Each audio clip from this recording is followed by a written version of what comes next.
Mesdames et messieurs de la presse, bonsoir. Bonsoir à tous les téléspectateurs qui nous suivent à partir de la maison. D'emblée, on prévient que le journal de la RTNC sera diffusé avec un retard dû à cet exercice de redevabilité que nous commençons. Vous avez suivi tous du 24 au 29 mai dernier la visite d'État historique que le président de la République, Félix-Antoine Tshisekedi, a effectuée en Chine à l'invitation de son collègue Xi Jinping.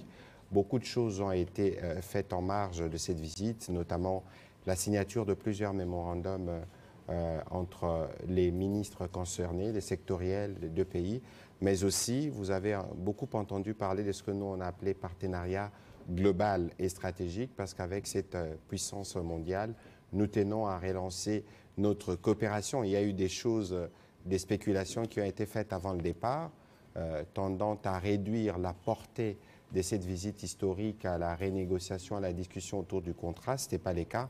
Nous aurons l'occasion d'y revenir dans le détail avec, évidemment, le vice-premier ministre, ministre des Affaires étrangères, qui a conduit la délégation ministérielle, mais aussi avec le ministre des Finances, parce que vous savez qu'il était aussi question d'économie et des finances. Mais dans la même veine, vous avez suivi récemment qu'il y avait des réunions des chefs d'État, notamment à Luanda. Le vice-premier ministre aura l'occasion de nous faire le point sur la situation à l'Est et les efforts diplomatiques en cours. Avec le ministre des Finances, nous pourrons revenir sur des questions qui, malheureusement, ne devraient pas susciter des vagues tant d'aller susciter sur la question de Primera. Il y a eu beaucoup de questions qui ont été soulevées à ces sujets. Voilà pour planter le décor de cet exercice de redevabilité. Tout de suite, Monsieur le vice-premier ministre, je vous remercie parce que vous êtes, vous deux d'ailleurs, des habitués de cet exercice parce que la redevabilité, nous en avons fait une marque déposée pour marquer la différence justement avec les gouvernements précédents.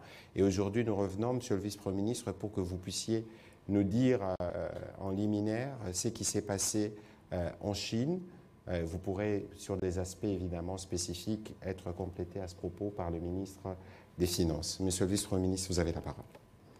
Merci beaucoup.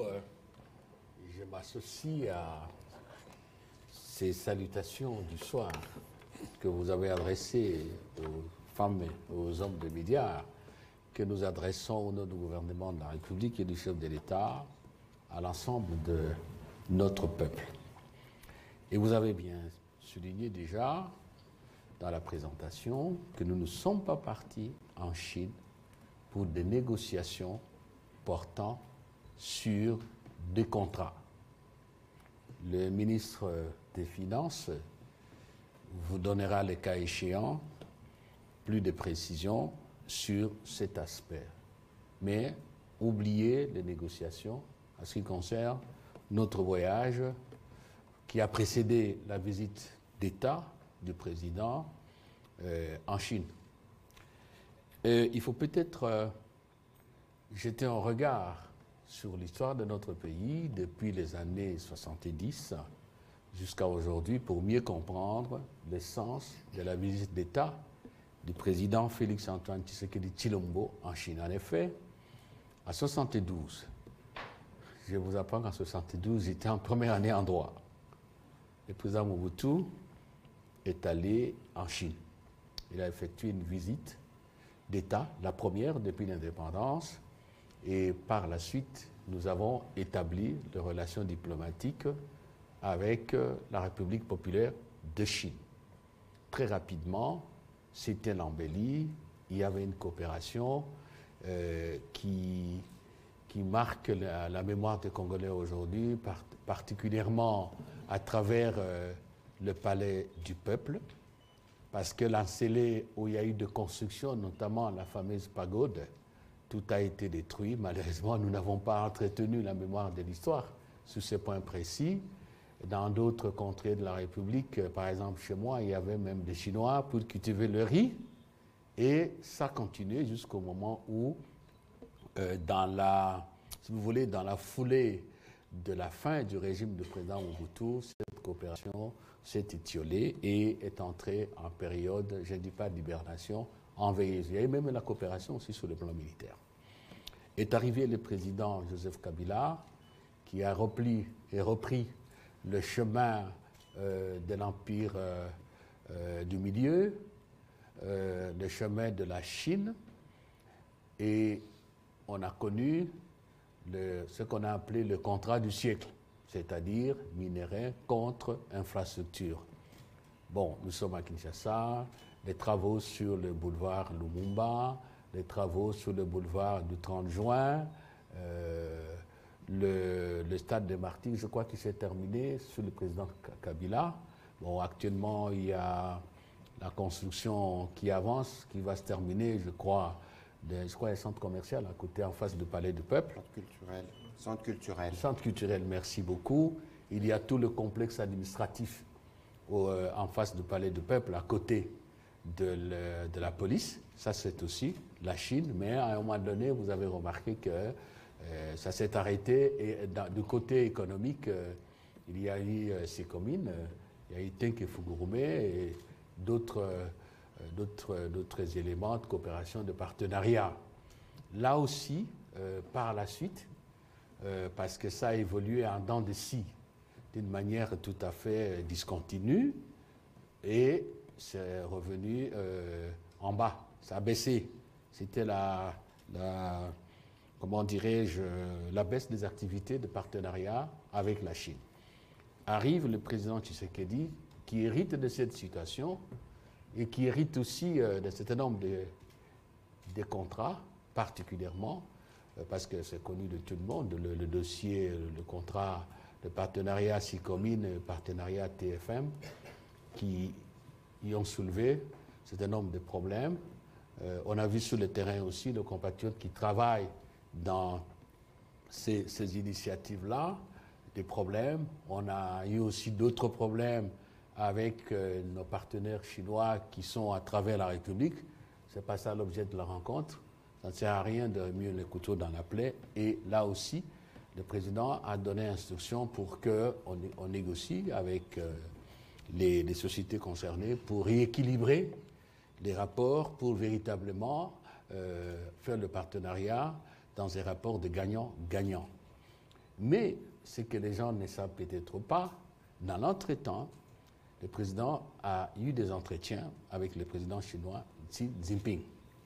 Dans l'entretemps aussi, la Chine, il faut le dire, il faut le reconnaître, nous a soutenus dans cette agression que nous a fait subir le Rwanda avec ses affidés du M23.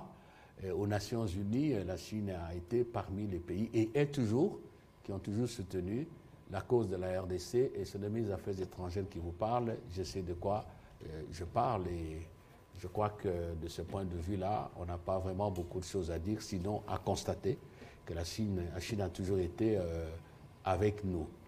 Bon, nous sommes dans la période de transition énergétique, vous le savez, et il y a aussi un intérêt important manifesté par la Chine par rapport aux initiatives à prendre, notamment en ce qui concerne nos minerais stratégiques, particulièrement la production de batteries électriques et ainsi de suite.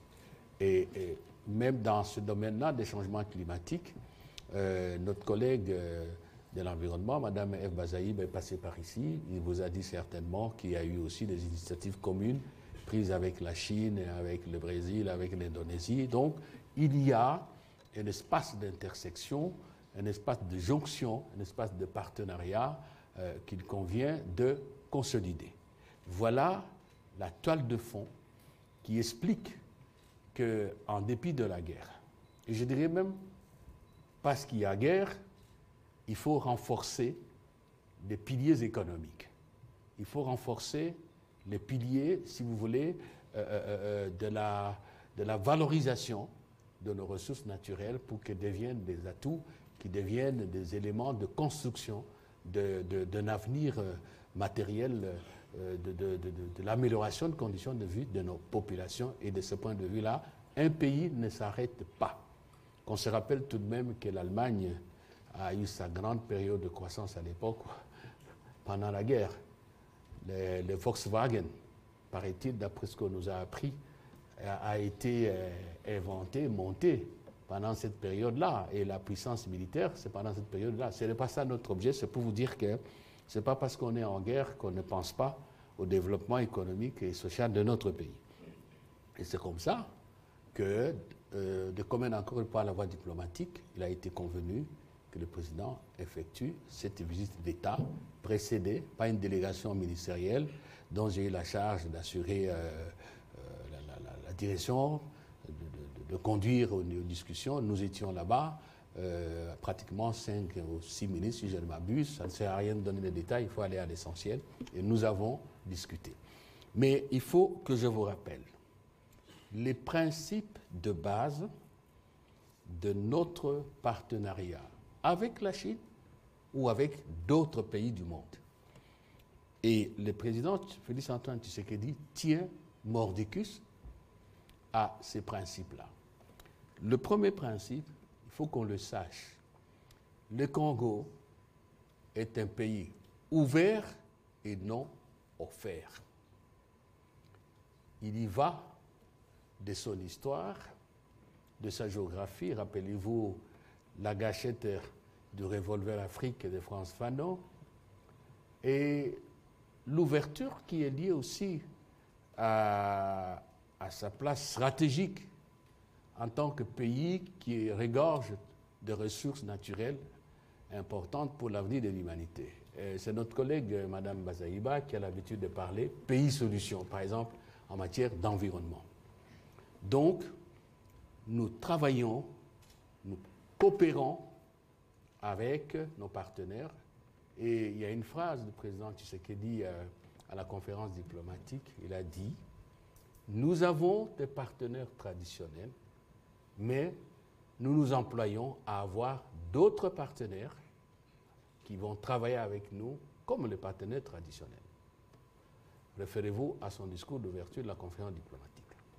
Un autre principe, non moins important, le président a dit devant le corps diplomatique, je crois fin janvier, j'oublie la date exacte, cette année, que les générations d'hier, d'aujourd'hui et de demain, aucune de ces générations n'a cédé, ne cède et ne cédera jamais un mètre carré de notre pays pour servir de colonie d'exploitation ou de peuplement.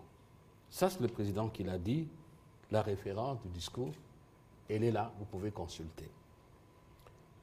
Le cinquième principe, c'est que nous avons besoin, je vous l'ai dit, de valoriser nos matières premières, nos ressources naturelles qui sont nombreuses. Ça veut dire qu'aujourd'hui, et le président tient à ça, il l'a dit plusieurs fois, il n'est plus question pour nous de servir des réservoirs de matières premières. Non, nous voulons que toutes nos ressources, toutes nos matières aient de la valeur ajoutée. C'est-à-dire que nous attendons de nos partenaires, d'où qu'ils viennent, de l'Est, de l'Ouest, du Nord, du Sud, je ne sais pas encore, de la Lune, que les investissements se fassent dans l'exploration, pour ne pas dire l'identification de nos potentialités, l'exploitation, la production et pourquoi pas dans la commercialisation. Donc, investir dans toute chaîne de valeur pour que nos produits aient exactement, je m'excuse la tautologie, de la valeur ajoutée qui nous rapporte ce qu'il nous faut pour le développement. Ça, nous l'avons dit aussi à nos partenaires chinois que sur ce point-là, nous sommes intraitables.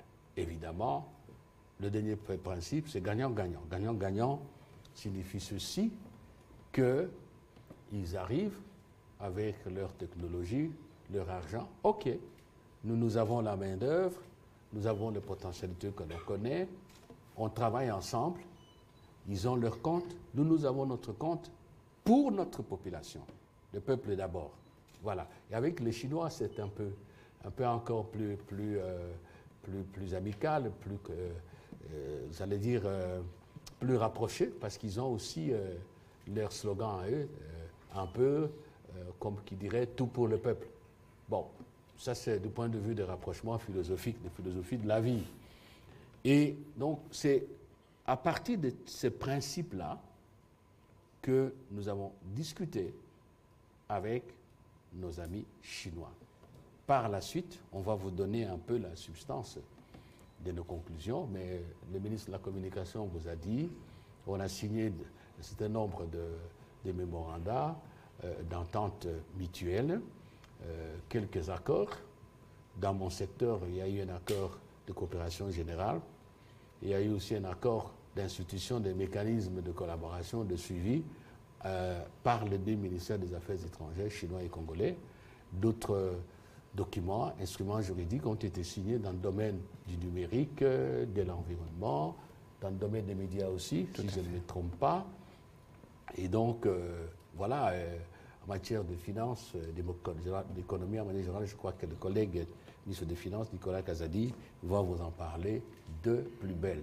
Et le président a fait certaines visites sur le chantier pour voir exactement, par exemple, chez Huawei, par exemple, il est allé à Shanghai, oui, à Hong Kong, pour voir un peu comment, concrètement, nous pourrions avancer. Mais ce qui reste, je l'ai déjà dit ici sur le plateau, il ne suffit pas de signer des instruments juridiques de coopération.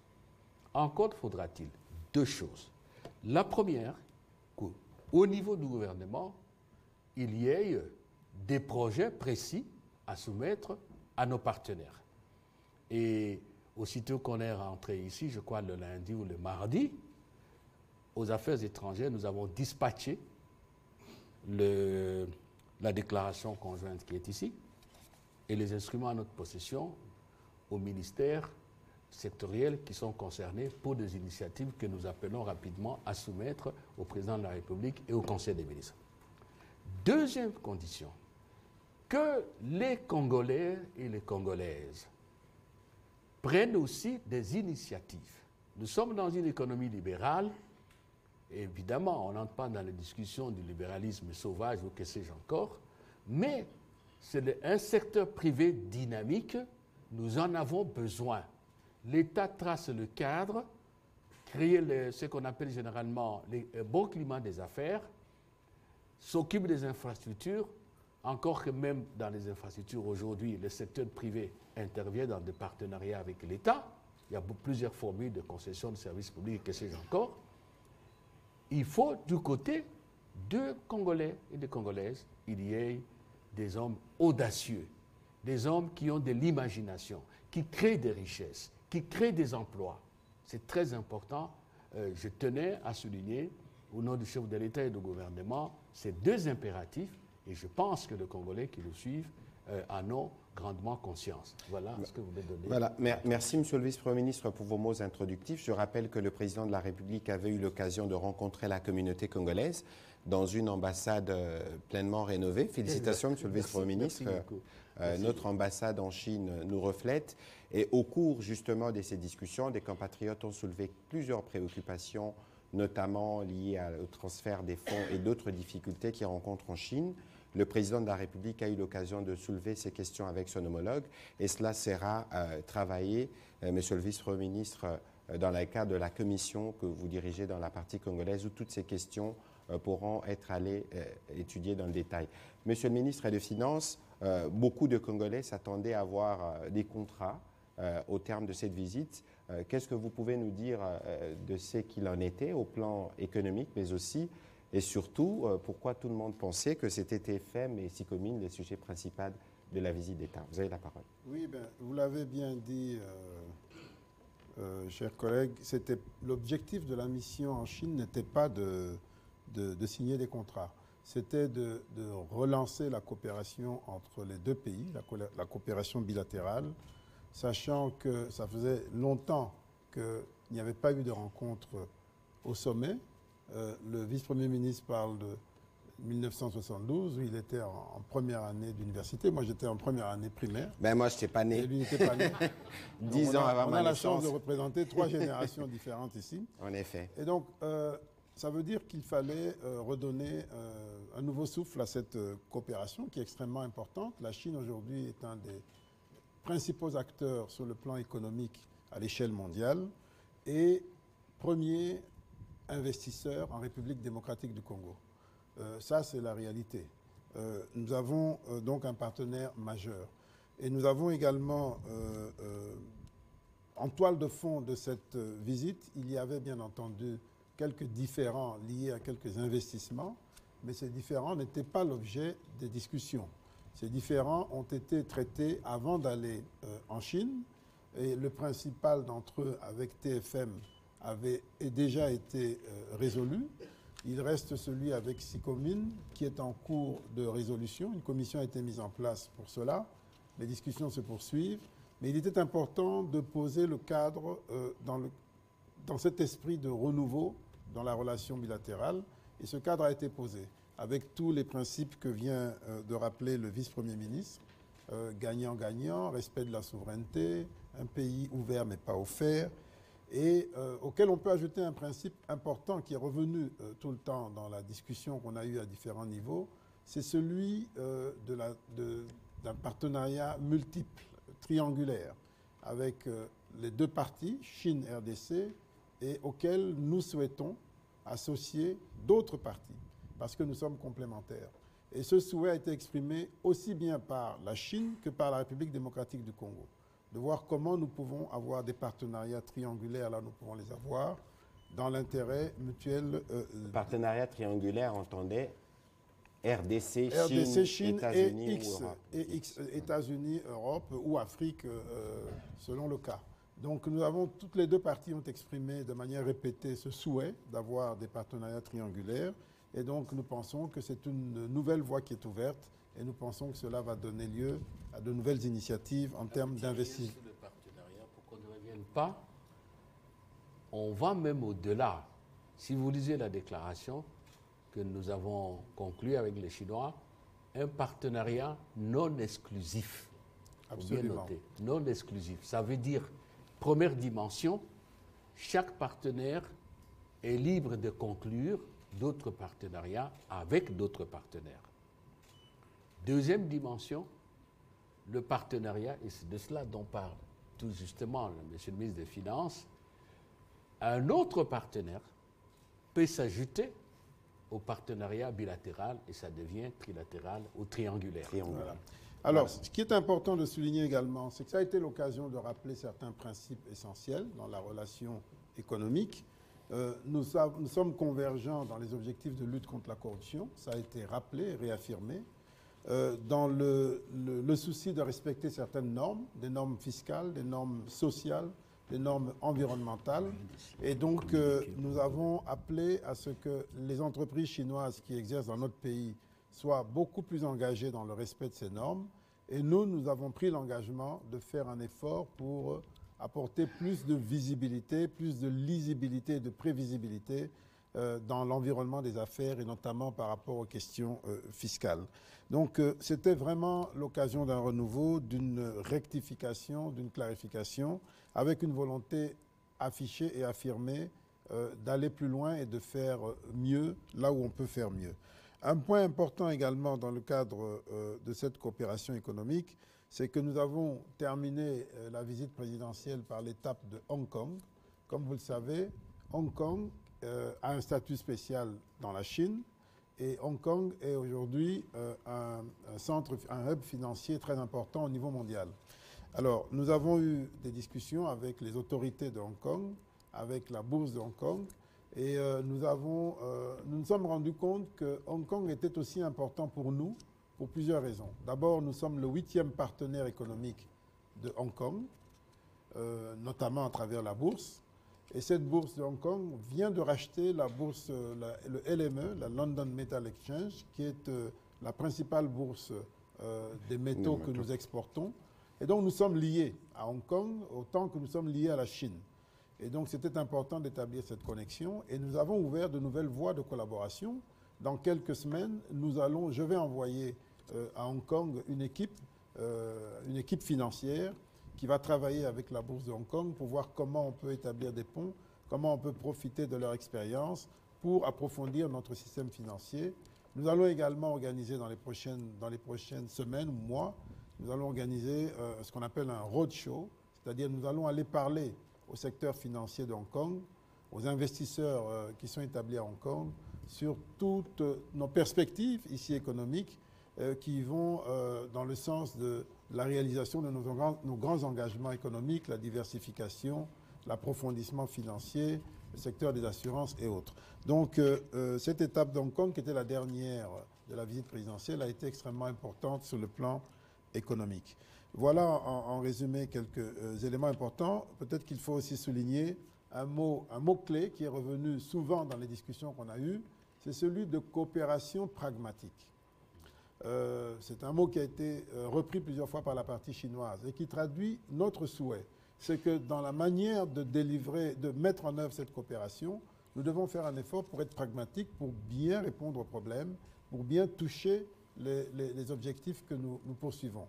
Et c'est dans cet esprit d'ailleurs que nous sommes en train de revoir la convention avec SICOMIN, toujours dans un esprit de pragmatisme pour arriver à des résultats et pour répondre aux besoins des parties, mais dans un esprit gagnant-gagnant, comme cela a été si bien dit. Donc voilà, en résumé, quelques éléments clés de l'aspect économique de la visite présidentielle, qui était une visite haut en couleur et une visite qui nous a fait découvrir une nouvelle Chine, une Chine que beaucoup de gens ne connaissent pas. Nous avons eu l'occasion, par exemple, de visiter le musée du Parti communiste chinois, qui retrace l'histoire de ce parti et l'histoire de ce pays, sa lutte pour la reconquête du territoire chinois, la reconquête de l'économie. Et nous nous sommes rendus compte que ce pays avait rencontré beaucoup de défis similaires aux nôtres. Même si nous n'avions pas le même système politique, eh bien ce pays a fait face à des luttes contre des invasions, des luttes contre des ingérences extérieures. C'était une longue marche qui a conduit à la création de ce pays à l'époque de Mao, qui aujourd'hui est en train de devenir l'une des premières puissances économiques à l'échelle mondiale. C'est un véritable miracle, la transformation qu'a connue ce pays, mais ça nous a montré à quel point cela est possible et cela doit nous inspirer en tant que pays en développement, parce qu'eux aussi se réclament encore être un pays en développement et nous devons nous en inspirer pour suivre un chemin similaire. Voilà. Alors, le président Xi avait dit la Chine, c'est les plus grands pays en développement, alors que l'Afrique compte le plus grand nombre de pays en voie de développement. Voilà. Tout à l'heure, mes collègues ont utilisé une expression ouvert mais pas offert. On va s'ouvrir à vous, mais on ne va pas s'offrir à vous pour les questions qui vont nous permettre d'aller dans le détail. Mais je voudrais rappeler que l'esprit qui a caractérisé la discussion entre les deux parties prévoyait, par exemple, que tout différent, ces règles dans l'amiable, dans un esprit amical, ça veut dire qu'on s'abstiendrait de recourir aux arbitrages et aux différentes juridictions. C'est aussi cela l'esprit du nouvel accord. On va commencer la série des questions. Je souhaiterais que nous puissions être brefs, concis et précis pour nous permettre de gérer le temps. On va commencer avec Faustin Koudiassana.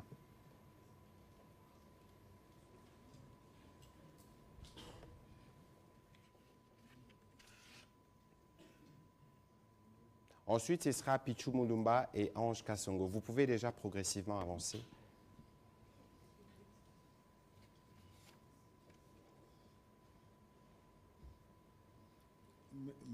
Merci Excellence pour la parole. J'ai juste quelques petites questions d'abord au ministre des Finances. Vous félicitez d'avoir été en Chine. On sait qu'avec la Chine, on a signé un accord en 2008 qui était basé sur le principe des mines contre infrastructure. Et cette fois-ci, vous innovez en allant beaucoup plus au-delà avec un accord que vous qualifiez de global et stratégique. On sait qu'en matière de relations internationales, généralement, les principes, c'est les donner et les recevoir. Qu'est-ce que la RDC apporte dans cet accord et qu'est-ce que la RDC espère tirer, évidemment, du nouvel accord que vous avez conclu avec la Chine? Et en passant, juste une question bonus pour le ministre des Finances. On sait que ça brille dans les régies financières. On vous accuse d'avoir perturbé les règles des jeu en pleine compétition avec la prime de plus-value. Qu'est-ce qui ne va pas? Est-ce que vous pouvez, ne serait-ce que lancer un message d'apaisement? Au vice-premier ministre des Affaires étrangères, vous venez d'être à Luanda. Excusez-moi d'aller un peu au-delà de la Chine. Il y a le processus de Nairobi qui était là. Il y a le processus de Luanda. Et vous avez annoncé une quadripartite pour le 23 juin. qu'est-ce qu'on peut attendre finalement de toute cette gymnastique diplomatique? Et si vous permettez, monsieur le porte-parole, juste une question bonus aussi au ministre des Affaires étrangères. Je me souviens dernièrement, vous venez de jeter les ponts avec la Chine, mais il y a, tout récemment avec le G7, le président américain avait lancé, c'était presque une menace, que non, on ne peut pas accorder à la Chine les droits d'user de tous les minéraux stratégiques que nous on a besoin. Vous venez de conclure un nouvel accord avec la Chine. Est-ce que vous ne craignez pas que quelque part la RDC soit au centre de la confrontation entre l'Occident et la Chine? Merci. Voilà, on va commencer par le vice-premier ministre et puis nous allons revenir sur le ministre des Finances pour les réponses. Luanda, ça me permet aussi d'introduire les débats, les échanges sur la question. Vous savez que depuis que le président Lourenço a été désigné par l'Union africaine facilitateur du dialogue entre la RDC et le Rwanda, il n'a pas eu l'occasion de réunir la CIRGL, la conférence internationale sur la région des Grands Lacs, dont il assure la présidence en exercice.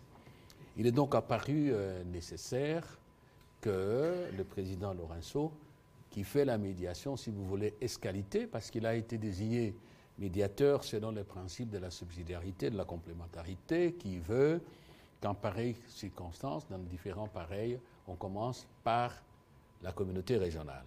Donc, à bon droit, il a jugé utile de réunir ses pairs de la CIRGL pour les faire un compte rendu, un rapport sur le travail qu'il fait, et ce faisant aussi, les impliquer dans la démarche. Et ça, c'est très important. Il n'y a pas que l'IAC ou la CAE et la SADC, mais la CIRGL aussi est concernée. OK? Donc, premier aspect. Deuxième aspect, nous sommes en mi-parcours avec le processus de Luanda et de Nairobi. Ça veut dire tout simplement qu'on n'a pas encore obtenu les résultats escomptés, que ce n'est pas terminé. Le chemin est encore long. Et vous savez qu'en février de cette année, il y a eu des réunions à Addis Abeba. D'abord, le chef d'État de la communauté de l'Afrique de l'Est avec le président Lourenço, et ensuite le Conseil paix et sécurité de l'Union africaine, qui fait un peu le rôle du Conseil de sécurité des Nations unies, et puis le Conseil exécutif, c'est-à-dire la réunion des ministres des Affaires étrangères, et enfin, toujours en février, la conférence des chefs d'État et de gouvernement de l'Afrique. Et toutes ces instances ont approuvé, je ne dis pas approuvé en fait, ont déclaré leur soutien à la feuille de route de Luanda qui a été adoptée le 23 novembre de l'année dernière lors du mini-sommet, dit mini-sommet de Luanda. C'est en fait la feuille de route qui a programmé ce qu'il faut faire pour qu'on ait la paix en RDC. Évidemment, il y a eu actualisation en cours de route. Et donc, c'était nécessaire qu'il y ait aussi une évaluation au niveau de la CIRGL qui regroupe aussi, c'est une bonne chose, beaucoup de pays membres de la communauté des États d'Afrique de l'Est. Vous avez à la CIRGL le Rwanda, le Burundi, la RDC, la Zambie, le Kenya, pratiquement tout le monde est là. Tout le monde est là. Et donc, c'était aussi l'occasion d'évaluer, de voir là où nous sommes, qu'est-ce qui reste à faire. Grosso modo, tout le monde a constaté qu'il y a une fausse accalmie actuellement. Pour ne pas dire qu'on va dans l'enlisement, nous ne sommes pas pour ça. Nous, en tout cas, en RDC, ça n'est pas ça. Le président Lourenço est aussi conscient de cela. Il fallait donner du souffle nouveau. Il fallait en tout cas un peu plus d'énergie pour que ce qui a été convenu soit réalisé, notamment la vraie cessation des hostilités, le vrai retrait par les simulacres de retrait, on pourra en parler, le pré-cantonnement, le cantonnement, le désarmement et l'intégration, le moment venu. Le président était très clair là-dessus, c'est un élément important. le président a rassuré ses collègues, ses homologues, sur le fait que la RDC ne refusait pas que le M23 s'intègre dans le programme désarmement, démobilisation, relèvement communautaire et réinsertion sociale. Programme qui y a par rapport à Nairobi pour expression, les consultations politiques que le président Tshisekedi a initiées sous la médiation du président Uhuru, l'ancien président du Kenya. Voilà, grosso modo, de quoi il s'est agi. Et tout cela a été consolidé de la manière la plus claire. Et ce qui est important, c'est qu'en plus de ce que vous connaissez, maintenant, ce qui est sorti, le communiqué de Luanda, qui est ici, intègre les éléments suivants. Premier élément, il faut programmer le retour des Congolais déplacés à leur domicile. Il faut programmer le retour de l'administration congolaise. Et ça, il faut le retenir. Tout le monde dit, urbi et orbi, qu'il faut respecter la souveraineté de la RDC, l'intégrité territoriale. Tant mieux. Mais, question, Bunangana, Kibumba, je crois, Rutshuru, et j'en passe. On nous a dit que l'M23 se retirait. Et ces espaces-là sont sous la souveraineté de qui? Des Ougandais qui sont là, des Kenyans qui sont là, des Burundais qui sont là. Donc la communauté internationale doit être conséquente. Si vous dites qu'il faut respecter la souveraineté de l'État congolais, il faut que l'administration congolaise soit là.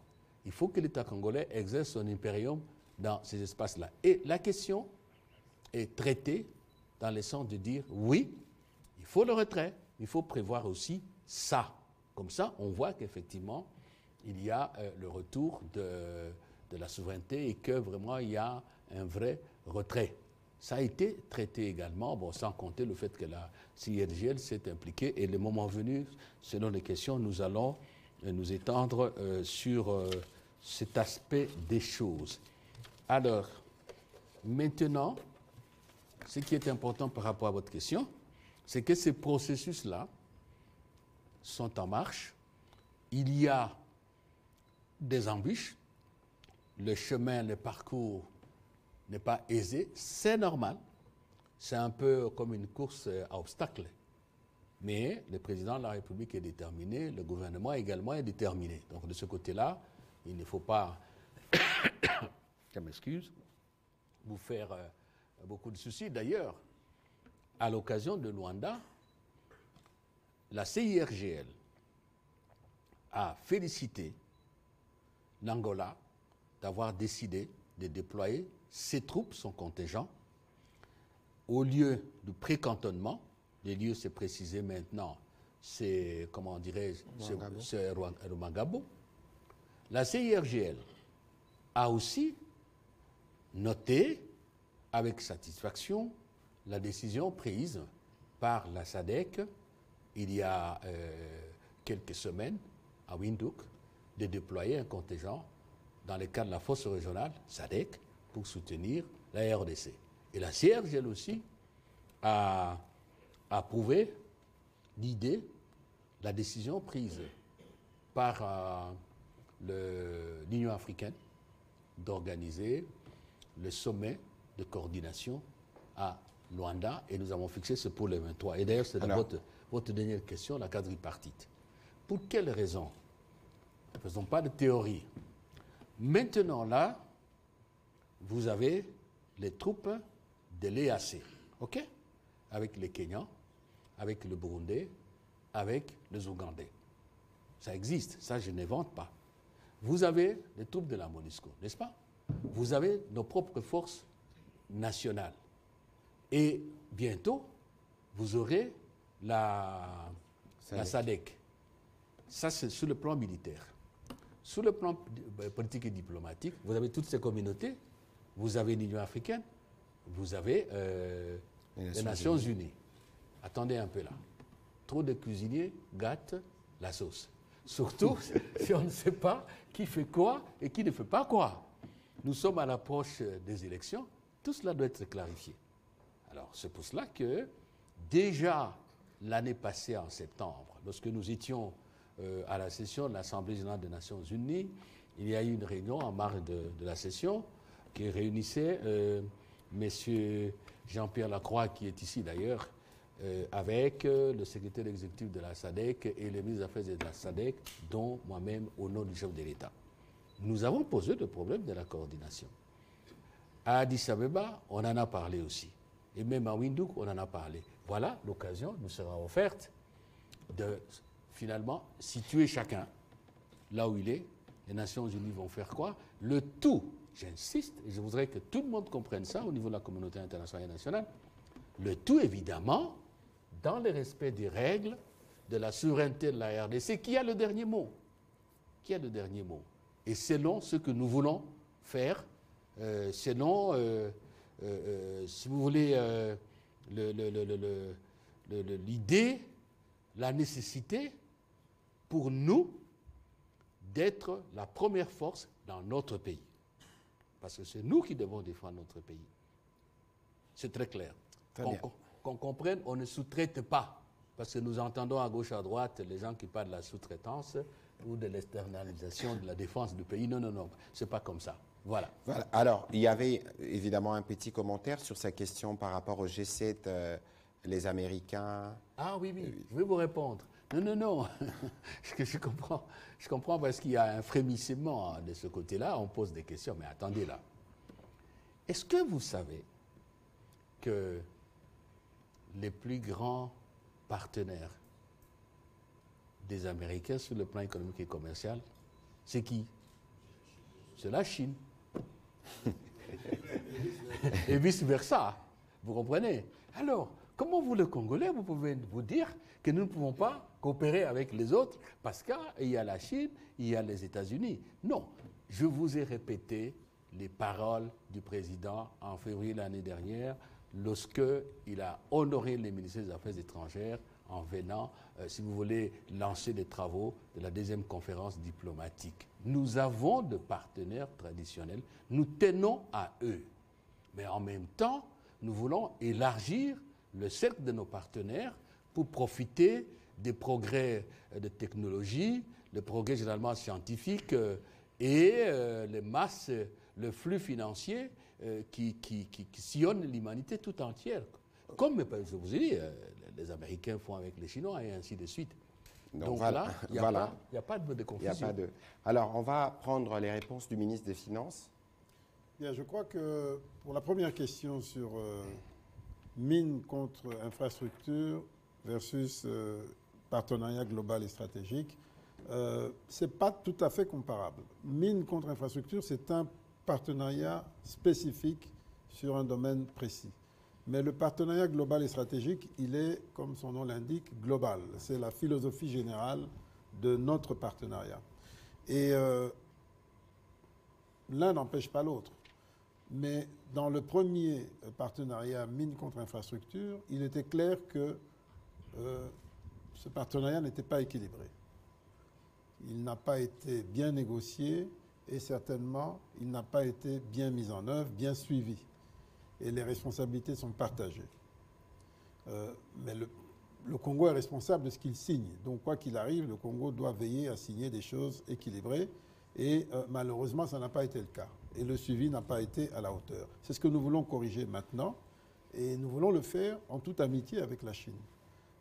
Il est important que, et ça c'est un point de la relation, c'est que s'il y a un différend, qu'on le règle en toute amitié. Qu'il n'y a pas de raison qu'on se fasse la guerre parce qu'on n'a pas une compréhension commune ou bien on estime qu'il y a une divergence d'intérêts ou qu'il y a un déséquilibre. On en parle et on le règle. C'est ce qui est en train d'être fait. Et c'était important qu'il y ait cette visite au sommet en Chine parce qu'elle réaffirme le fait que la Chine est et restera un partenaire prépondérant pour ce pays, mais elle réaffirme également le fait que nous tenons à ce que ces partenariats soient gagnant-gagnant. Et nous avons la responsabilité de veiller à ce que nous signons soit équilibré. Et c'est ce que nous essayons de faire, et c'est pour ça que cet accord est en cours de renégociation. De la même manière que nous avons eu une rectification à faire sur le contrat TFM. une rectification sur la base de données erronées que TFM, que l'entreprise chinoise a hérité de son prédécesseur, qui était américain d'ailleurs, qui était américain. Donc nous ne visons pas un pays, nous visons l'équilibre des accords. Nous voulons des accords justes, quel que soit le pays partenaire. Il se trouve que la Chine est aujourd'hui le premier investisseur en RDC et donc c'est tout à fait légitime pour nous de le faire avec les Chinois. Mais ce n'est pas la Chine qui est en cause, c'est l'accord qui est en cause et nous le corrigeons. Donc c'est important de le souligner. Maintenant, lorsqu'on parle de partenariat global et stratégique, eh bien, c'est parce que nous voulons élargir la perspective et la vision, et parce que nous savons qu'au moins pendant un temps, nous resterons très liés. Plus de 90% des minerais que nous produisons ont comme orientation la Chine, le cobalt et pour une bonne partie le cuivre. Et la Chine qui est le premier pays de transformation du cobalt à l'échelle mondiale. Donc nous resterons liés pendant un temps. Mais nous avons nos propres objectifs stratégiques. Le VPM les a mentionnés. Nous voulons transformer localement, nous voulons que la valeur ajoutée reste sur le territoire. Donc c'est tout à fait normal que nous mettions en avant nos objectifs stratégiques et que dans la discussion avec la partie chinoise, que l'on prenne en compte les objectifs stratégiques des deux parties. Et cela va nous conduire à des partenariats qui soient plus équilibrés et qui répondent davantage aux objectifs stratégiques à long terme de notre pays. Et à l'heure actuelle, ce qui est à l'ordre du jour, pour le secteur minier du moins, c'est la transformation locale de nos minerais. Voilà un exemple. Un autre exemple que je peux donner sur le cobalt, pour aller rapidement, c'est que nous avons une bonne partie du cobalt qui est acheté par des entreprises chinoises et qui est issu de l'artisanat, des artisans. Nous estimons que là aussi, il y a des progrès à faire sur le plan du respect des normes sociales, environnementales, fiscales, etc. Nous travaillons avec les Chinois dans ce sens. C'est ça le partenariat global.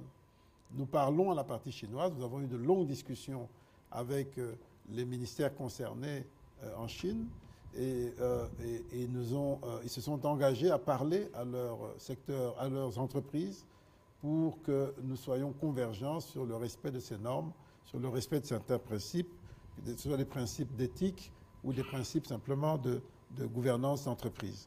Donc voilà en résumé, mais il n'y a pas de problème. Et comme l'a si bien dit le VPM, la Chine aujourd'hui, à l'échelle mondiale, c'est difficile de faire sans la Chine. Aucun pays au monde peut faire sans la Chine. À plus forte raison, la RDC, ce qui est important, c'est de faire bien.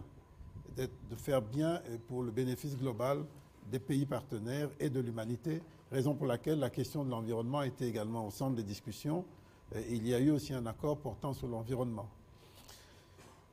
L'autre question que vous avez posée concernant la DGI, là aussi c'est important, là on revient sur nos questions intérieures, c'est important de rappeler que très souvent il arrive malheureusement que peut-être par déficit de communication ou bien peut-être parce qu'on se précipite de parler avant de lire, avant de réfléchir, on va vers des situations de conflit ou disons de différends qu'on aurait pu éviter.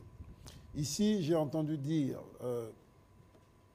par une certaine presse que j'avais mis fin à la prime de plus-value, ce qui est archi faux. Je n'ai jamais mis fin à la prime de plus-value. La prime de plus-value pour les années 2021 et 2022, elle a été payée, conformément à l'engagement que nous avons pris, le ministère des Finances et les régies, les trois régies, à travers les contrats de performance. Les contrats de performance, c'est un accord bilatéral entre le ministre des Finances et le responsable de la régie. Je l'ai signé avec les trois régies et ces contrats de performance, c'est un peu la loi des partis, pour parler comme les juristes, c'est ça qui fait foi. Et c'est ça qui nous a conduit en 2021-2022 et c'est ça qui m'a amené à payer les primes de plus-value. Maintenant, il y avait, depuis 2019, un arrêté qui ne concernait pas les trois régies, mais une seule régie, la DGI, un arrêté qui traitait de ces questions liées à la plus-value. Mais cet arrêté qui est fondé sur un décret du Premier ministre, a révélé quelques incohérences dans les termes et dans les concepts, notamment lorsqu'on parle de prime de contentieux minimum garanti, alors que dans le corps du texte, on parle de prime de plus-value. Donc il y avait une série d'incohérences qui faisaient qu'on ne savait plus très bien de quoi on parlait. Alors que dans le contrat de performance qui concerne les 3 régies, on parlait très clairement de prime de plus-value. Et donc, dès lors que le contrat de performance réglait le problème de la prime de plus-value, il fallait remettre de l'ordre sur l'arrêté qui non seulement présentait quelques incohérences, mais ne concernait qu'une seule régie. Et pour remettre de l'ordre, la première des choses, c'est de le retirer et puis de discuter et formuler un nouvel arrêté s'il le faut pour clarifier les choses. C'est ce qui a été fait. Et j'ai retiré un arrêté qui était partiel et partial parce qu'il ne concernait qu'une seule régie pour que nous puissions régler cette question au niveau des 3 régies. Et d'ailleurs, au moment où nous parlons, la DGDA et la DGRAD ne sont pas concernés par toute cette discussion, parce qu'ils ne sont pas concernés par l'arrêté, alors qu'ils ont touché leur prime de plus-value telle que je l'ai souhaité à travers les contrats de performance. Donc nous allons régler ces problèmes. Il y avait un problème d'équité, il fallait traiter pour les 3 régies et pas pour une seule, et il y avait des problèmes d'incohérence sur le plan du droit. Nous allons les régler également, et pour cela, nous le ferons dans le cadre du dialogue social qui est maintenu. Le dialogue se poursuit avec les syndicats. Il n'a jamais été rompu. Et nous allons, je crois que demain déjà, je pourrais peut-être déjà commencer à en rencontrer. Nous allons apporter le débat, même au niveau du Premier ministre, puisqu'il y a un décret qui est concerné. Et nous allons certainement clarifier les choses, trouver des solutions. Donc je trouve dommage qu'il y ait beaucoup de tensions, beaucoup de bruit, pour un problème qui en réalité n'en est pas un et qui peut se régler, si problème il y a, de la manière la plus simple et la plus paisible possible, puisque le dialogue est ouvert et permanent. Voilà. Maintenant, je veux terminer sur ce qu'on paye aux régies. Je l'ai déjà dit et répété, je l'ai dit dernièrement sur Télé 50. Faut-il que je le redise encore? Les régies reçoivent les salaires, la rétrocession des 5%, 40% des pénalités sur les primes de contentieux, sur les contentieux encaissés, et puis la prime de contrat de performance. Voilà la situation. Ils sont plutôt bien nantis. On va prendre la prochaine question, Pichou Mounba. Vous avez vu que le premier intervenant nous a pris beaucoup de minutes. On va essayer de gérer le temps, donc aller droit à l'essentiel, s'il vous plaît. Merci, Monsieur le Ministre, pour la parole. Je reste sur, excusez-moi, sur l'actualité brûlante avec justement les revendications de la DGI. Et là, je m'adresse au ministre des Finances. Vous parlez d'un dialogue social qui n'a jamais été rompu, mais évidemment, l'intersyndical, il vous accuse d'avoir toujours fermé vos portes pour des échanges directs. Une deuxième préoccupation, Monsieur le ministre, doit-on clairement comprendre aujourd'hui que les contrats de performance incluent en son sein cette prime des plus-values et qui gagnent finalement aujourd'hui les régies financières au-delà de leur salaire? Une dernière préoccupation au porte-parole du gouvernement, c'est au sujet de la sortie médiatique de l'état-major des renseignements militaires, ex-DEMIAP, dans l'affaire Salomon Kalonda, une sortie qui suscite déjà des réactions. Quelle est la réaction du gouvernement quand on sait que les camps de Salomon Kalonda le présentent depuis son interpellation comme une victime politique du régime Tshisekedi? Cette communication des renseignements militaires valait-elle sa peine quand on sait que les enquêtes se poursuivent? Salomon a-t-il agi en solitaire au regard des griefs retenus contre lui ou derrière lui, il y aura d'autres acteurs qui seront impliqués? Je vous répondrai tout à l'heure. Monsieur le ministre des Finances, comme vous étiez déjà dans la veine.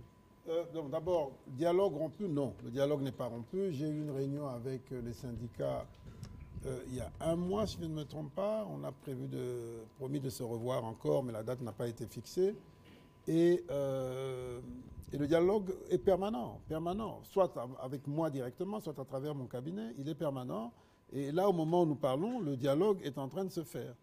Même si ce n'est pas moi directement qui parle avec eux, mais il est en train de se faire et il va se poursuivre. Je vais monter au créneau d'ici demain et nous allons continuer de dialoguer. Ça, il n'y a aucun doute là-dessus. Maintenant, pour ce qui est des contrats de performance, en quelle langue faut-il le dire? Je le dis de la manière la plus claire. les primes de plus-value sont prévues dans les contrats de performance et pour ce qui est des années 2021-2022, elles ont été payées. Voilà. Maintenant, en 2023, il n'y a pas encore de plus-value. J'espère qu'il y en aura. L'année n'est pas encore finie. Travaillons d'abord pour qu'il y en ait. Comme ça, on pourra payer ces primes pour 2023. Mais pour le moment, il n'y en a pas encore.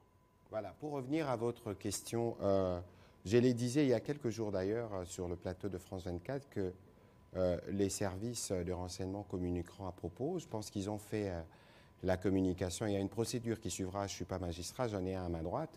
Je crois qu'il faut laisser les enquêtes suivre leur cours et aller donner du résultat.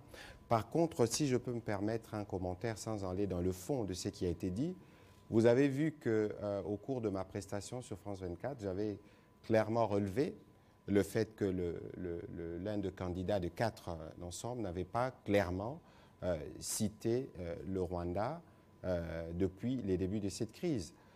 On m'a traité des menteurs, il y a eu tous les noms et toutes les critiques. Heureusement que j'ai un ange gardien qui me protège. Mais cela dit, il a été défendu par l'armée numérique du Rwanda. Ils ne se sont pas cachés. À renfort des trolls, je ne voudrais pas leur faire leur publicité en citant les noms. Ceux qui sont sur les réseaux sociaux le savent et ça paraît bien suspect. Dans un contexte où nous sommes tous en train de nous battre pour mettre fin à la guerre d'agression, que lorsque j'attire l'attention de quelqu'un qui se présente comme un candidat, donc potentiel président de la République, qui doit avoir une stratégie claire, d'abord dans la compréhension du problème, on n'est pas agressé par les M23, je n'ai pas besoin de connaître le droit international pour savoir que c'est un pays qui peut agresser un autre, pas un groupe armé. Lorsqu'on fait cette analyse, c'est pour vous permettre justement d'avoir une vision plus précise et de bien expliciter votre pensée sur votre stratégie pour amener la paix à l'est du pays. Ce n'est pas vous offrir un prétexte pour montrer qu'en réalité, vous êtes excellent dans les insultes et vous faites appuyer par l'armada de ceux qui combattent la RDC. Ça pose évidemment des questions. On attendra les résultats de l'enquête. Il n'est pas de bon droit pour nous, gouvernement, de commenter cela. J'espère ne pas m'être trompé, monsieur le magistrat dans votre peau. Oui, tout à fait. Tout à fait. C'est la séparation de pouvoir. C'est la Constitution qui le dit. C'est la Constitution qui le dit, donc nous suivrons comme vous. On va prendre la question de madame Ange Kasson.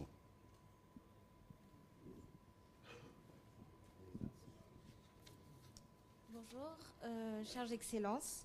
Je vais poser une question en lien avec la société privée des Émirats, Primera Gold. Un document qui est parvenu à la presse indique qu'il y a eu qu'une société privée, donc qui porte le nom de Primera Gold, a désormais, depuis décembre 2022, le droit d'exploiter exclusivement l'or en RDC et le coltan artisanaux. Pouvez-vous nous en dire plus sur la question ? Cela veut dire quoi concrètement s'il faut expliquer à un Congolais lambda ce que regorge ce contrat et pourquoi le contrat, en tout cas en lisant les documents, précise qu'il y a un taux d'imposition préférentiel inférieur à ceux des autres exportateurs. Ma deuxième question, c'est en lien avec les Jeux de la francophonie. Excusez-moi de poser la question. Allez-y rapidement, s'il vous plaît. Donc, on est à moins de 2 mois des Jeux de la francophonie. Il y a quelques semaines, vous avez fait le tour des différents sites où vont se dérouler les Jeux.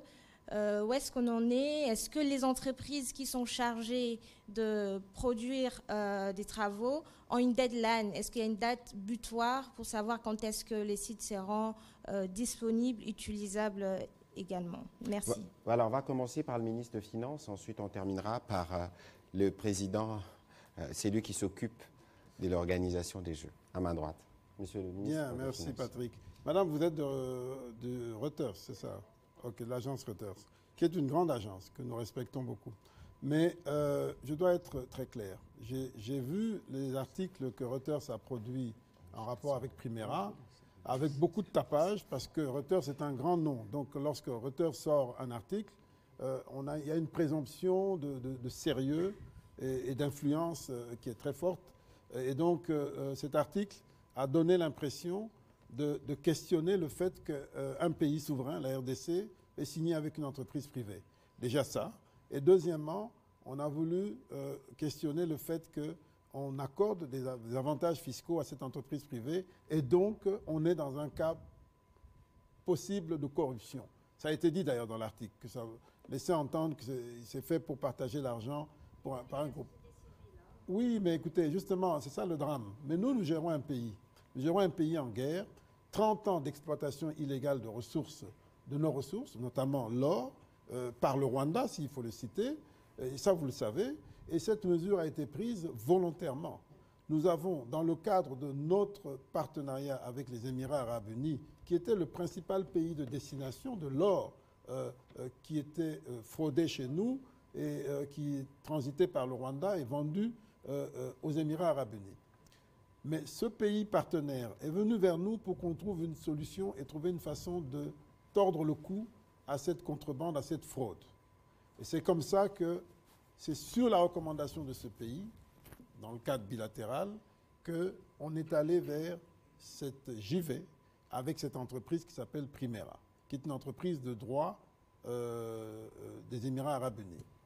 Et donc, la partie congolaise, on a créé Primera RDC, Primera Gold RDC, qui est de droit congolais, mais c'est une JV, une joint venture signée avec une entreprise émiratie.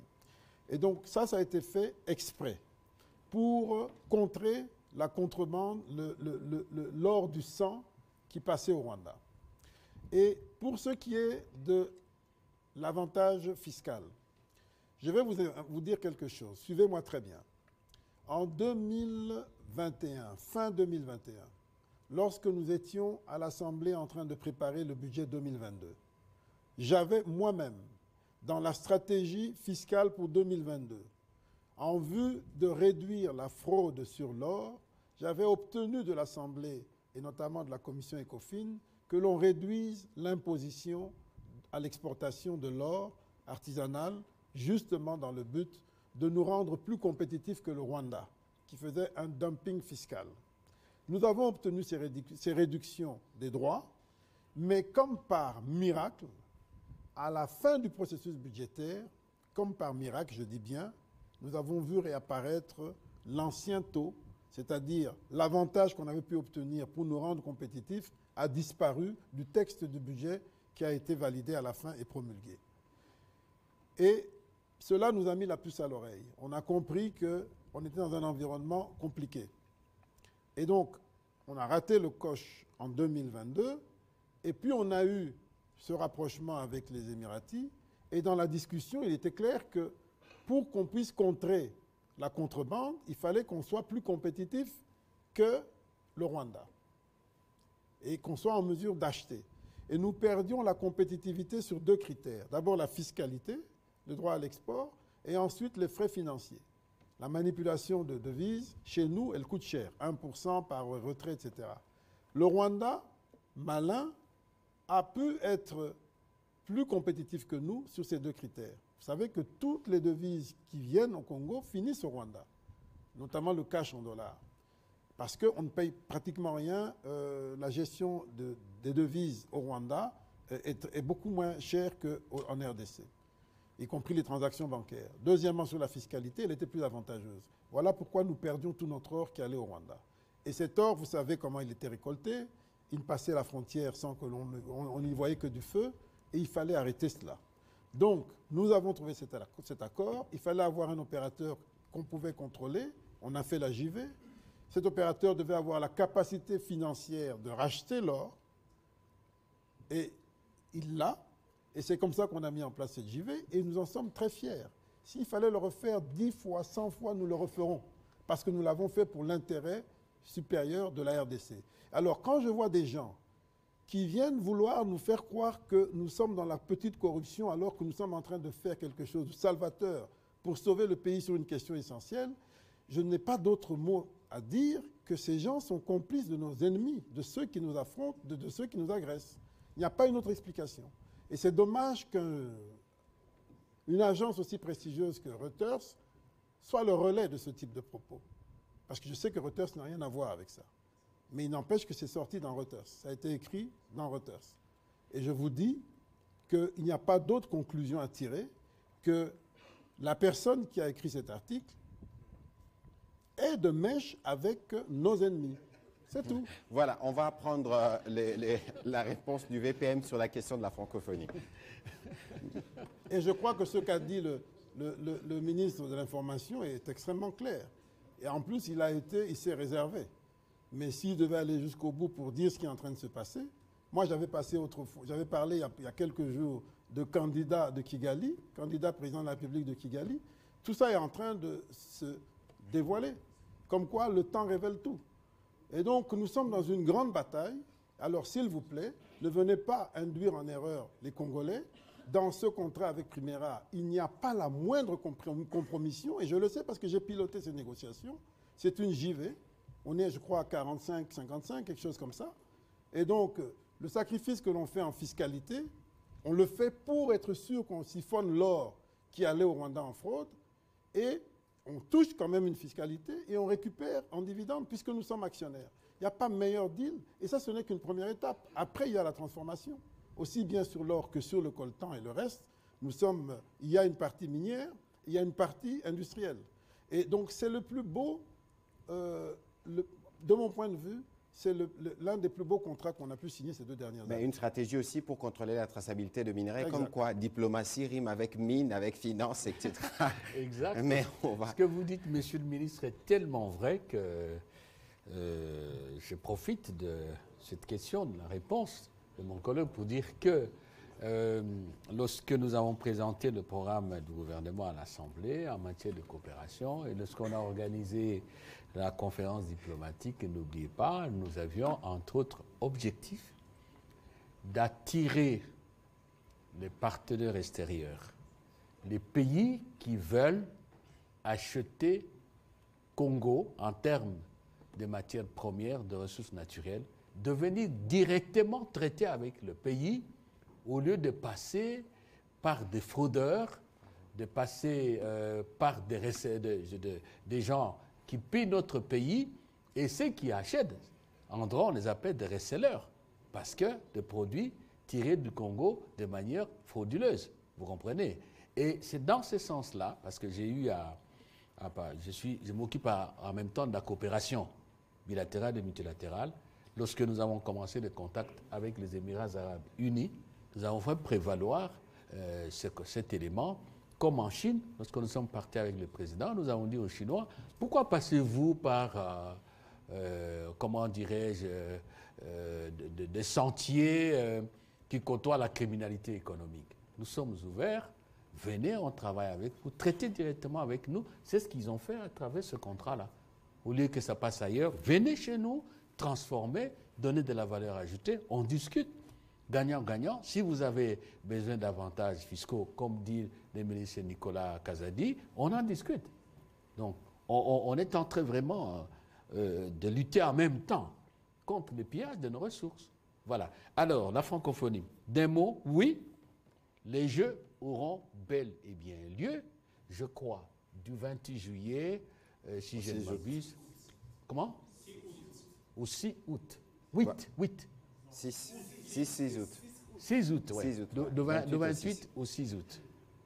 Ils auront bel et bien lieu. Je demande aux Congolais qui vont y participer de s'entraîner très bien.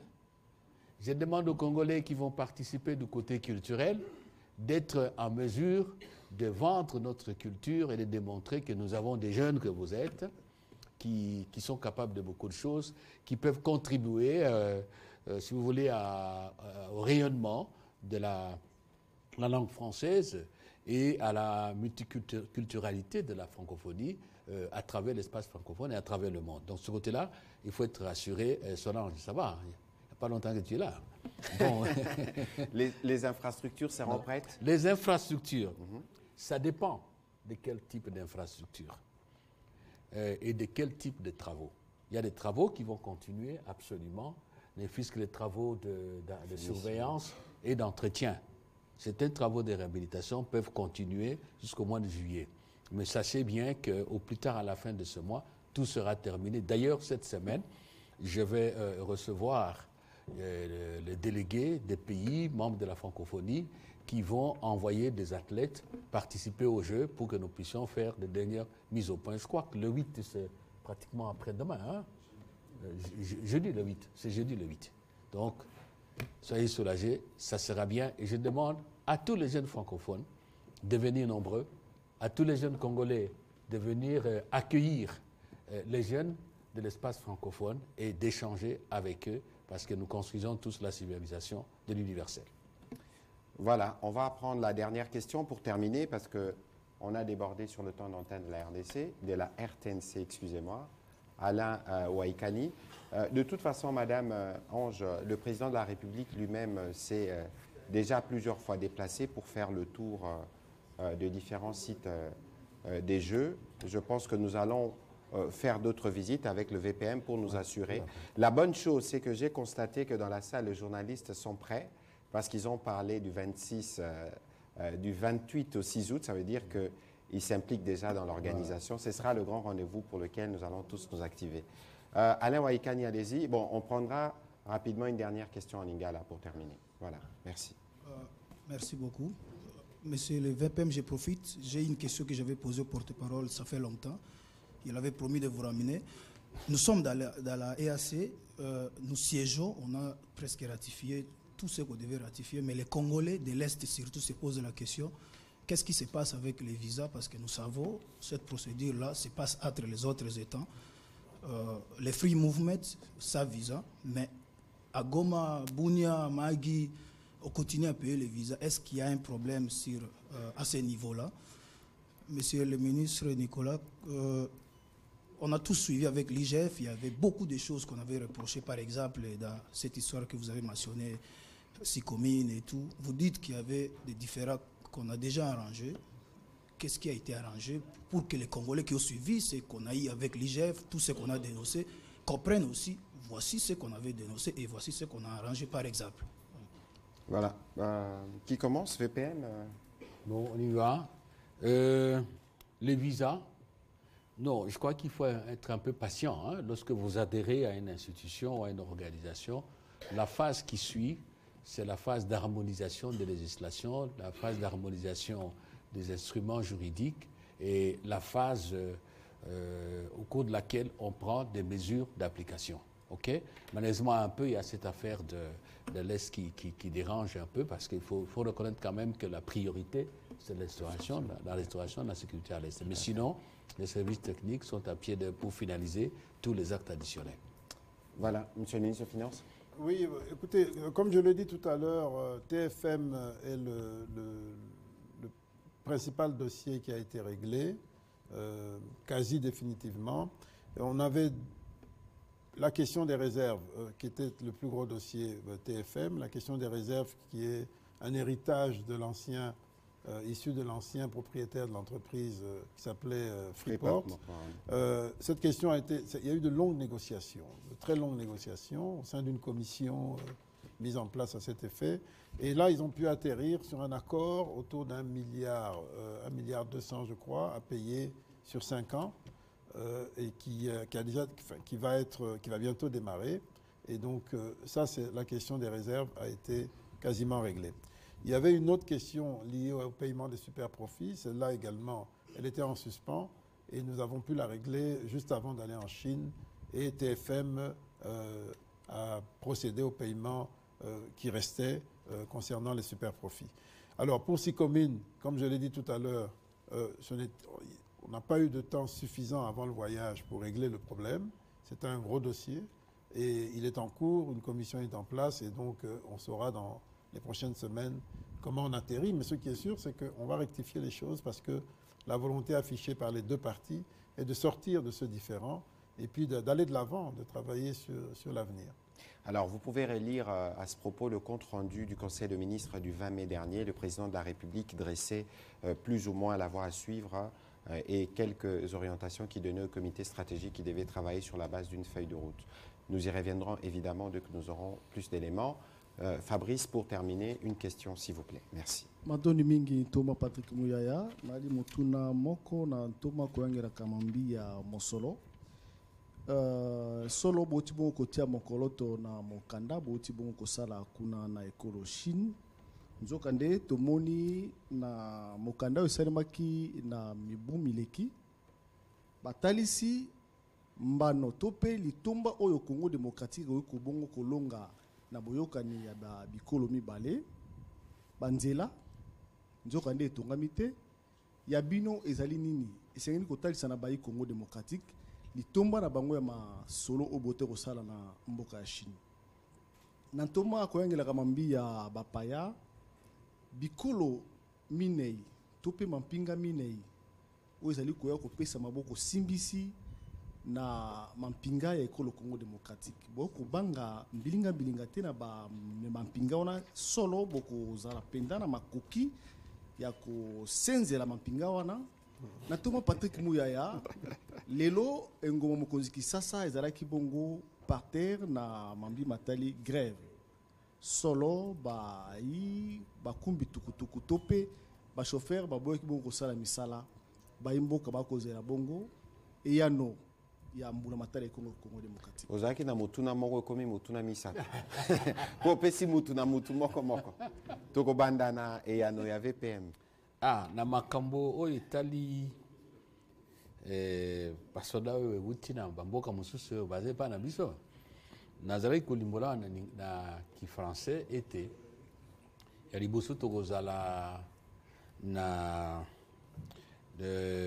réunion moko tokosala le 23 na sanza oyo ya juin na Luanda wana tokozala bato bauti Addis Abeba Union africaine bato bauti côté à Libreville dans le Baboye parce que communauté des États de l'Afrique centrale bazaka na siège de Bangukuna bato bauti SADC donc na Botswana bato bauti EAC East African Community na Arusha tukutana kuna na kanisi Nations Unies pe bakozala poto yeba mutu na mutu pa na biso azali epai wapi pe aza kosala musala nini nyonso wana ifo esalama na ndenge biso bana mboka tolingi donc ya liboso ifo ebona lisanga wana ezali po toyokana malamu surtout que toza kokende mbango na esika ya maponami ya élection ya mibale epa mokonzi na biso Félix Antoine Tshisekedi pe pa ya gouvernement boyebaka toa kosala maso po te makambo wana ya bapinga ya bamboka mosusu eza epai na biso esila nde koloba nini toya kosala makasi mpo basoda nyonso bazwa makoki mpona kokengela mboka mpe kokengela population na biso makambo wana tokómi mosika ngai naza ministre ya défense te yaki kolimbela bino makambo wana kamara ndeko na ngai vice premier ministre Mbemba me nayebi ke sika wana toza kopika makolo na ndenge ekoki naloba nini na mikolo eza koya ekozala lokola mbala oyo elekaki te il faut ozala très sûr ndenge nalobaka awa tala penepene wana bokomi eloko nini bendele ekokweya te zala na confiance epai ya président epai na bampinga na biso mpe elongo ndeko Nicolas Kazadi mais lingala neza mo makasi mais lingala no eza kitoko totindele gilwando nakokango te metikaka na loba donc oyo lobi nakanisi ozoloba ka même contrat wana ya sikomina donc na moment tozoloba il fallait basala banzela na bainfrastructure mpona mbongo lokola 3 milliards de dollars mais basaleli kaka à peu près 1 milliard donc batikali lokola na niongo na biso ya 2 milliards ndenge tosignaka liboso mais tokotala après banégociation soki tokosuka wapi na montant oyo esengeli bango bafuta na ndenge ya bainfrastructure mais oza na raison ya koloba ke biloko etongami te ndenge toyokanaki mais côté mosusu mpe eza biso po tozwi retard mingi po toloba ke tolingi boye tosala boye il faut biso mpe tomibongisa toyeba eloko nini tolingi tosala na ba 2 milliards wana mais peut-être que 2 milliards yango ekozala sous 2 milliards te ekobakisama selon soki ocompare na ndenge bango baexploite baminerai ndenge soki otali mbongo oyo société wana ebimisi par rapport à oyo biso tozozela po topesi bango baavantage ebele avantage fiscal baavantage ebele mais oyo tozwi ekokani nanu na oyo topesi te donc totala esika tokosuka mais nayebi ke tokoyokana et puis infrastructure et Kotongama. Pour côté wana, en tout cas, Chinois, ils Kotonga. Voilà, merci beaucoup na na yano nayo na mikolo ezali ko yabiso nyonso tokoloba chiluba tokoloba swahili po ba congolais bala na biso bisika nyonso bazali na motuna na ya suka à propos ya makambo esalamaki lelo na sololaki na ministre provincial ya intérieur monsieur Gratien Tsakala pe na sololaki na général Kasongo ezaki conflit moko entre ASECO, association des chauffeurs du Congo, na Achako, je crois, association des chargeurs. Bazai kowe la ba compétence balobi a bino ba chargeur il faut bokende kuna kota ba masuwa botike la biso ba chauffeur côté oyo. Il y avait aussi ba souci mususu balobi ba tracasserie policière ezaki moi nungu ezalaki côté wana kasi que ce soit monsieur Gratien Tsakala na général Kasongo balobaki na mkolo il fallait basa la ba milulu ba réunion ba rencontre na bango ba ye ba ndenge ya ko harmoniser donc un mususu ba sisi na nous milulu bazaki nangote toyeba o nini ba décider pour na lobby kasi décision ezwamaki ke makelele wana nyonso fosi là parce que c'est des questions il y a compétence provinciale mais obiso to koti na kati parce que Kinshasa eza miroir ya Congo pour na s'assurer que ville ezala na kimia. Alors on va terminer ces briefings sur le vice-premier ministre avec votre communiqué qui n'est pas une excellente nouvelle parce qu'il y a beaucoup de compatriotes qui sont morts au Soudan. Vous savez que nous suivons la question de près, nous en avons parlé en Conseil de ministres. Et donc, tout à l'heure, pendant d'ailleurs cet échange, le vice-premier ministre a signé un communiqué qui vous sera distribué à la fin de cet exercice. Je voudrais le lire très rapidement. Le ministère des Affaires étrangères et francophonie a appris avec une profonde consternation la mort de 10 Congolais tués par des bombardements effectués les dimanches 4 juin 2023 à 13 h sur le campus de l'Université internationale d'Afrique au Khartoum. Des informations en possession du ministère des Affaires étrangères et francophonie indiquent que ces tirs mortels exécutés par l'armée régulière sur une zone occupée par des populations civiles et non armées, y compris des ressortissants des pays étrangers, ont grièvement blessé d'autres compatriotes qui se trouvent actuellement à l'hôpital militaire Kouliat Razi dans la capitale soudanaise.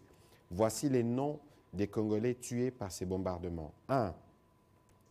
Kula Massamba. 2. Benjamin Vwangi Ibrahim. 3. Abdul Kilumboudidi Goumoulé. 4. Joseph Kamango. 5. Tabin Aboubakar. 6. Georgette Nkabongalou Mumbanga. 7. Ismaël Patient Jean. 8. Bébé. 9. Farouk. 10. Rosa Patience Jean. Suite à ces drames qui viennent d'endeuiller la République démocratique du Congo, le vice-premier ministre a reçu ce lundi 5 juin 2023 M. Moussab Altoum, chargé d'affaires AI de l'ambassade du Soudan à Kinshasa. Lors de cette entrevue, le vice-premier ministre et ministre des Affaires étrangères a transmis à son hôte le message de tristesse et de protestation du gouvernement congolais. Monsieur le vice-premier ministre, voici en liminaire le communiqué que vous avez fait. Peut-être que spécifiquement sur ces sujets, comme les compatriotes ont été touchés, quels commentaires vous pouvez faire et quelles sont évidemment les dispositions que vous avez prises notamment pour prévenir les familles respectives?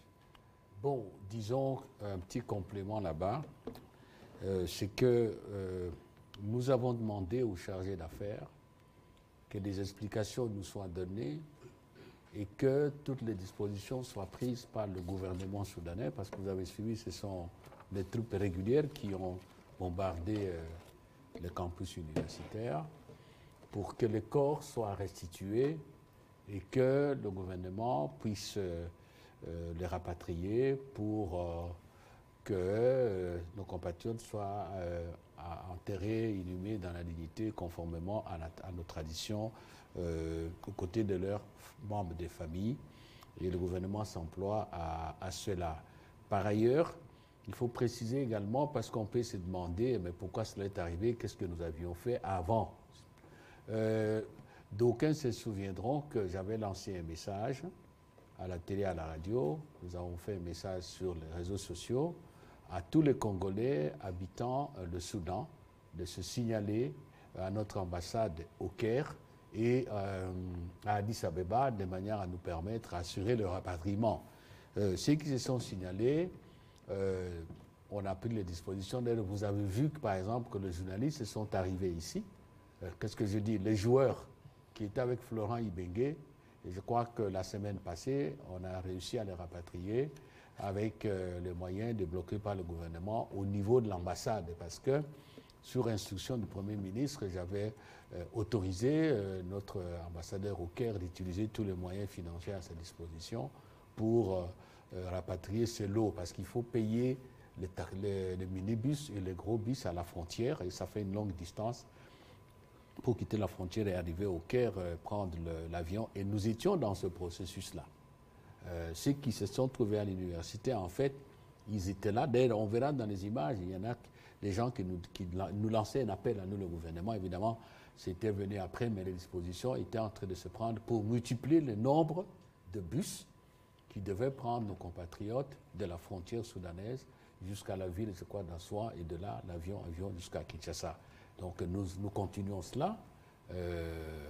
Malheureusement, bon, ce qui est arrivé là, et ce qui nous fait très mal, c'est que ce sont les forces régulières qui ont largué des bombes, sachant que bon, il y a des étrangers là-bas. Et voilà, pour les familles, on a lancé des communiqués avec des noms pour que les familles se déclarent au ministère, que nous voyons comment intervenir pour organiser les obsèques de nos compatriotes qui sont morts au Soudan. Voilà, c'est sur cette note que nous allons terminer ces briefings, évidemment en présentant le condoléances du gouvernement aux familles qui ont été touchées. Monsieur le vice-premier ministre, merci de votre disponibilité à toujours rendre compte du travail que nous faisons. Autant, monsieur le ministre des Finances, nous n'avons pas terminé avec vous parce que je sais qu'il y avait des questions, notamment sur la vie chère. Nous allons revenir dessus parce qu'il faut progressivement qu'on aille dans les vifs du sujet, dans les fonds où on nous évite parce qu'on préfère aller dans les schémas du chaos pour éviter les vrais débats. Nous parlerons des problèmes des Congolais et des solutions que nous proposons.